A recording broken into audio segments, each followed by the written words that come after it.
Hello and welcome to all. Myself Meghdut Patil, chemistry teacher from Bhogavati Mahavidyalaya Kurukli. In last lecture, we discussed about process. It is the transition from one equilibrium state to another. There are different types of processes. First is isothermal process. Isothermal प्रोसेसमध्ये सिस्टीमचं temperature constant राहतं. Therefore delta T means change in temperature is equal to 0.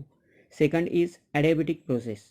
Here no exchange of heat between system and surrounding, म्हणजेच change in heat that is Q is equal to 0. Third one is isobaric process.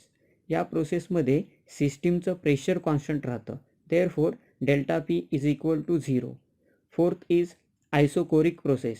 ज्यावेळी सिस्टीमचा volume constant राहतो त्यावेळी ती isochoric process असते. Here change in volume is equal to 0. And next reversible process.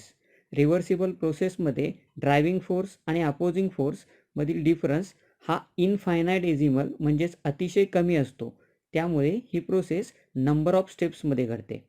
Next point was nature of work and heat. In thermodynamics, type of work involved is pressure volume work. सिस्टीमचं expansion झाल्यामुळे किंवा ती compress झाल्यामुळे जे work घडतं त्याला pressure volume work म्हटलं जातं. Then next point which was discussed that is sign convention of work and heat. ज्यावेळी सराउंडिंग सिस्टीमवरती वर्क करतं म्हणजेच सिस्टीम कॉम्प्रेस होते त्यावेळी वर्क पॉझिटिव्ह साईनने इंडिकेट करतात. ज्यावेळी सिस्टीम सराउंडिंगवरती वर्क करते म्हणजेच सिस्टीम एक्सपांड होते त्यावेळी वर्क निगेटिव्ह साईनने इंडिकेट करतात. ज्यावेळी सिस्टीम हीट ॲब्झॉर्ब करते त्यावेळी हीट पॉझिटिव्ह साईनने इंडिकेट करतात. तर ज्यावेळी सिस्टीम हीट इव्हॉल्व करते त्यावेळी ती निगेटिव्ह साईनने इंडिकेट करतात. In today's lecture we will discuss about expression for pressure volume work, or we can also say that expression for work done at constant pressure. Pressure volume Varkala work done at constant pressure का म्हटलं जातं ते आपण हे expression derive केल्यानंतर बघू. Question may be ask on this point as derive the expression for pressure volume work or derive the expression for work when gas expands against constant external pressure. Let's start this derivation.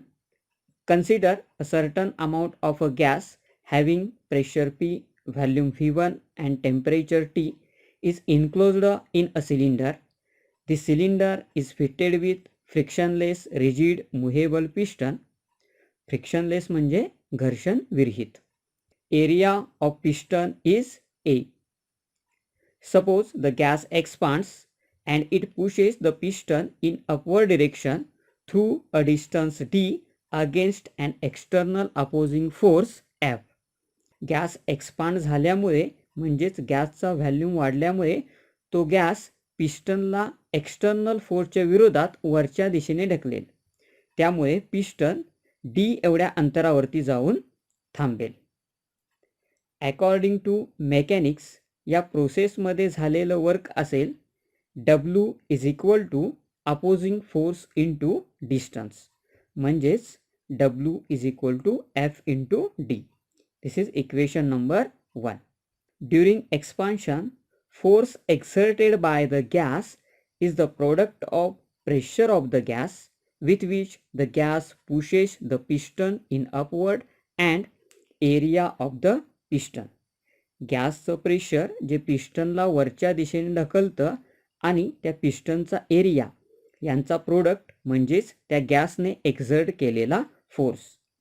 गॅसचं pressure जे पिस्टनला वरच्या दिशेने ढकलतं आणि external atmospheric pressure जे पिस्टनच्या मुवमेंटला म्हणजेच वर जाण्याला किंवा वर सरकण्याला अपोज करते.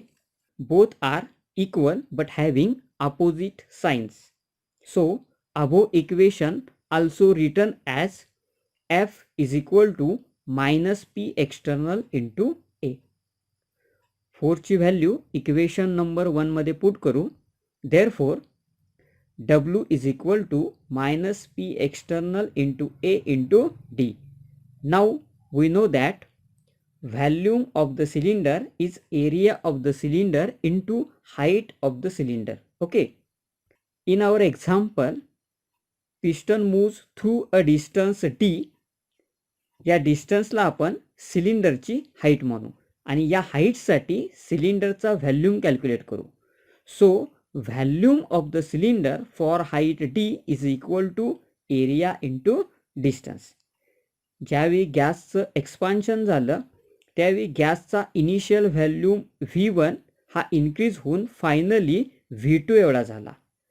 आपण कॅल्क्युलेट केलेला सिलेंडरचा व्हॅल्यूम A इंटू डी हा झाला गॅसचा चेंज झालेला व्हॅल्यूम म्हणजेच V2 minus V1.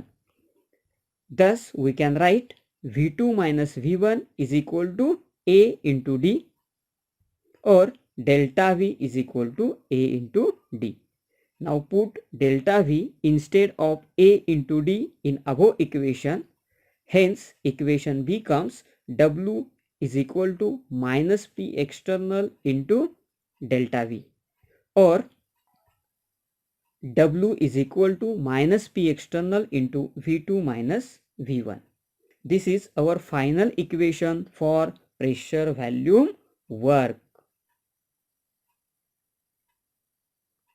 When the gas expands, work is done by the system on the surrounding. Here V2 means final volume is greater than V1 means initial volume. Therefore, W is always a negative value.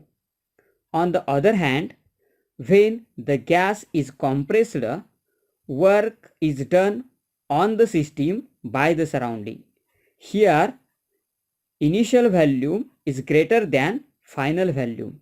Hence, W is always a positive value. Equation of work done shows that only external pressure determines the work during expansion or compression of the gas.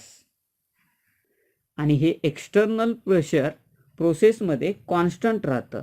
इथे फक्त gas pressure बदलतं. म्हणूनच या एक्सप्रेशनला work done at constant pressure असे म्हटलेले आहे. Now see what is free expansion of a gas.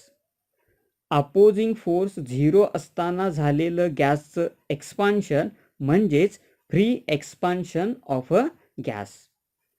A free expansion means expansion against zero opposing force. आणि या प्रकारचं एक्सपान्शन हे नेहमी व्हॅक्यूम म्हणजेच निर्वात पोकळीमध्ये आढळून येतं. We know that equation for work done during expansion of a gas is W is equal to minus P external into delta V. ज्यावेळी गॅस व्हॅक्यूममध्ये एक्सपांड होतो त्यावेळी तिथे अपोजिंग फोर्स हा 0 असतो आणि फोर्स 0 म्हणजेच एक्सटर्नल प्रेशर सुद्धा 0. Therefore, equation for work done becomes W is equal to minus 0 into delta V because P external is equal to 0 and hence W is equal to 0. म्हणजेच ज्यावेळी gas व्हॅक्यूममध्ये expand होतो त्यावेळी कोणतंच work घडून येत नाही. लक्षात ठेवा, वर्क घडून येण्यासाठी काहीतरी अपोजिंग फोर्स किंवा एक्सटर्नल प्रेशर हे असावंच लागतं. Let's move further. The units of work and energy. Pressure bar किंवा पास्कलमध्ये मेजर करतात. The relation between bar and pascal is 1 bar is equal to 10 raised to 5 Pascal and 1 Pascal is equal to 1 kilogram per meter per second square. Thus 1 bar is equal to 10 raised to 5 kilogram per meter per second square. If pressure is expressed in bar and volume change in dm cube, then work has the units bar into dm cube. Now 1 bar into dm cube is equal to 10 raised to 5 kilogram per meter per second square into 1 into 10 raised to minus 3 meter cube, because 1 bar is equal to 10 raised to 5 kilogram per meter per second square and 1 dm cube is equal to 1 into 10 raised to minus 3 meter cube. Thus 1 bar into dm cube is equal to 10 raised to 5 into 10 raised to minus 3 kilogram meter square per second square, which is equal to 10 raised to 2 kilogram meter square per second square, which is equal to 100 kilogram meter square per second square. But 1 kilogram meter square per second square is equal to 1 joule. Hence 1 bar into dm cube is equal to 100 joules. आलं का लक्षात? वर्कचं unit आहे bar into dm cube, किंवा तुम्ही असंही लिहू शकता dm cube into बार. आणि dm क्यूब इंटू बार व जूल्समधील रिलेशन आहे 1 dm cube bar is equal to 100 joules. या रिलेशनचा यूज आपल्याला न्यूमेरिकल सॉल्व करताना होणार आहे. तर आता आपण प्रेशर व्हॉल्यूम एक्सप्रेशनशी रिलेटेड काही न्यूमेरिकल्स पाहणार आहोत. First problem is 3 moles of an ideal gas are expanded isothermally from 15 dm cube to 20 dm cube at constant external pressure of 1.2 bar. Estimate the amount of work in dm cube bar and joule. 3 moles gas आहे जो 15 dm cube पासून 20 dm cube पर्यंत आयसोथर्मली expand होतोय. आयसोथर्मली म्हणजेच temperature constant असताना. तसेच ही process म्हणजेच expansion फक्त एकाच स्टेपमध्ये घडते. याचाच अर्थ ही इरिव्हर्सिबल प्रोसेस आहे. लक्षात ठेवा, प्रेशर व्हॉल्यूम वर्क हे नेहमी आयसोथर्मल आणि इरिव्हर्सिबल प्रोसेसमध्येच घडून येतं. ओके, या ठिकाणी गॅसचं एक्सपान्शन कॉन्स्टंट एक्सटर्नल प्रेशर विरोधात होत आहे, जे की 1.2 बार आहे. अजून एक लक्षात ठेवा, ज्यावेळी ॲट कॉन्स्टंट एक्सटर्नल प्रेशर अशी टर्म प्रॉब्लेममध्ये येते त्यावेळी झालेलं वर्क हे नेहमी प्रेशर व्हॉल्यूम वर्क असतं. मग आता आपण गिवन डाटा लिहून घेऊ. Initial volume V1 is equal to 15 dm cube, final volume V2 is equal to 20 dm cube and external pressure is equal to 1.2 bar. या प्रोसेसमध्ये झालेलं प्रेशर व्हॉल्यूम वर्क कॅल्क्युलेट करायचं आहे. ते आपण dm क्यूब बार आणि जूल्स या दोन्ही युनिट्समध्ये कॅल्क्युलेट करणार आहोत. प्रेशर व्हॉल्यूम वर्कचं इक्वेशन आहे W is equal to minus P external into delta V और W is equal to minus P external into V2 minus V1. Now put the values of V1, V2 and P external into this equation. Then we get W is equal to minus 1.2 bar into the bracket 20 dm cube minus 15 dm cube.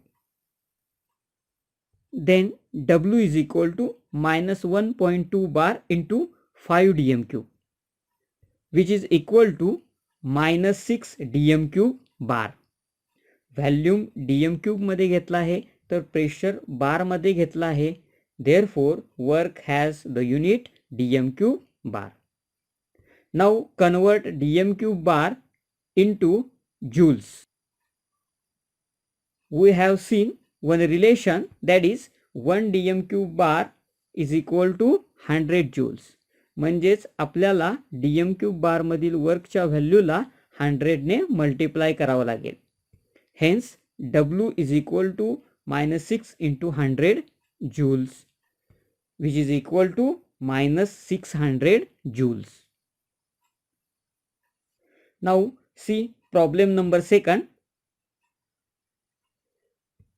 Calculate the constant external pressure required to compress 2 moles of an ideal gas from volume of 25 dm³ to 13 dm³ when the work obtained is 4862.4 joules. 2 moles ideal gas 25 dm³ पासून 13 dm³ पर्यंत compress होतोय.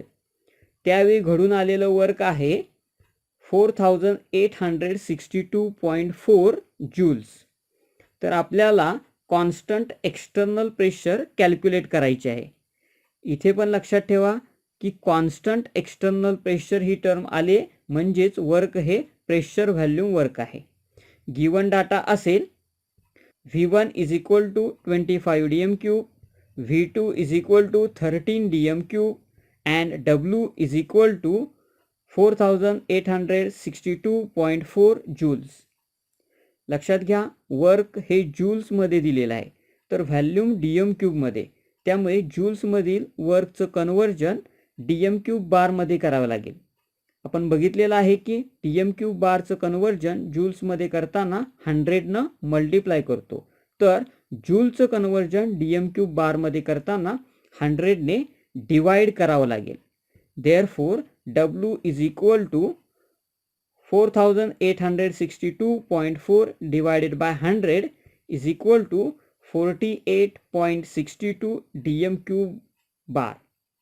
Now substitute these values in the equation of pressure volume work, which is W is equal to minus P external into the bracket V2 minus V1.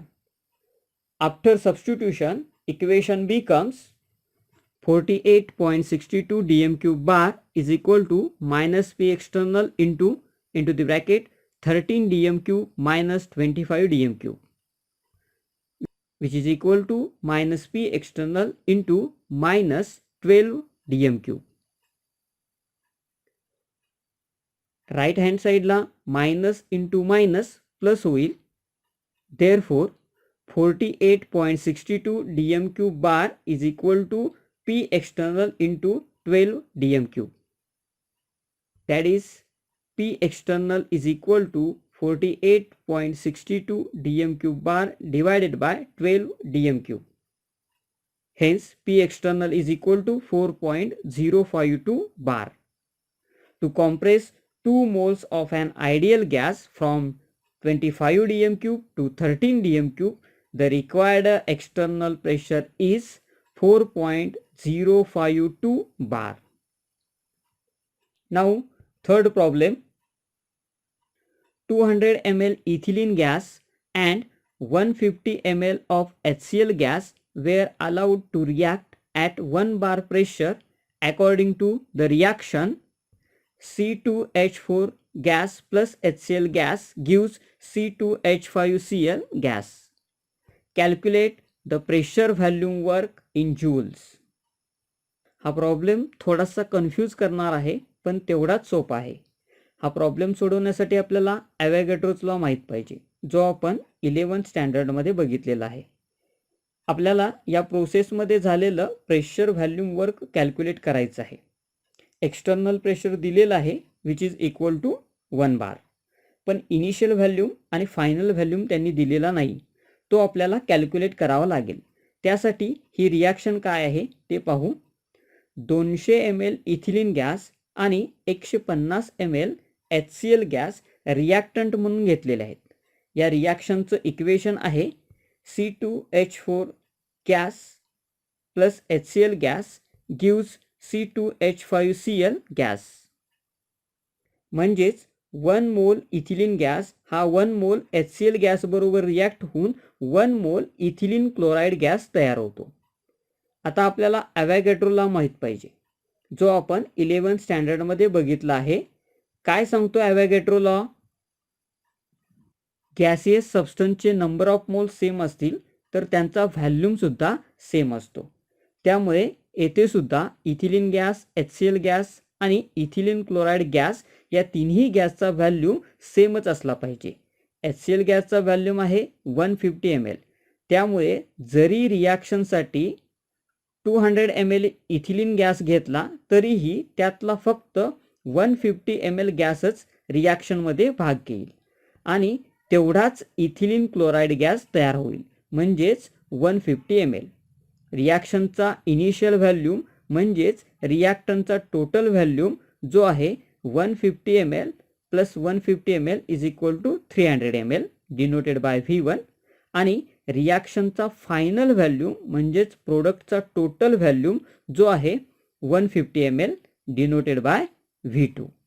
पण आपल्याला volume DM क्यूबमध्ये घ्यायचं आहे, त्यामुळे M एलचं conversion dm क्यूबमध्ये करण्यासाठी 10⁻³ ने multiply करावं लागेल. Therefore V1 is equal to 300 into 10⁻³ which is equal to 0.3 dm cube and V2 is equal to 150 into 10⁻³ which is equal to 0.15 dm cube. Now substitute these values in the equation. W is equal to -1 bar into the bracket 0.15 dm cube minus 0.30 dm cube which is equal to -1 bar into minus 0.15 dm cube which is equal to 0.15 dm cube bar. पण आपल्याला work जूल्समध्ये calculate करायला सांगितले आहे, त्यासाठी DM cube बारमधील व्हॅल्यूला 100 ने multiply करावं लागेल. Therefore W is equal to 0.15 into 100 which is equal to 15 joules.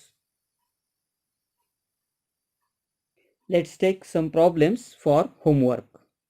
Pause this video and write down these problems in your notebook. Try to solve them. In our next lecture, we will see concept of maximum work. Thank you.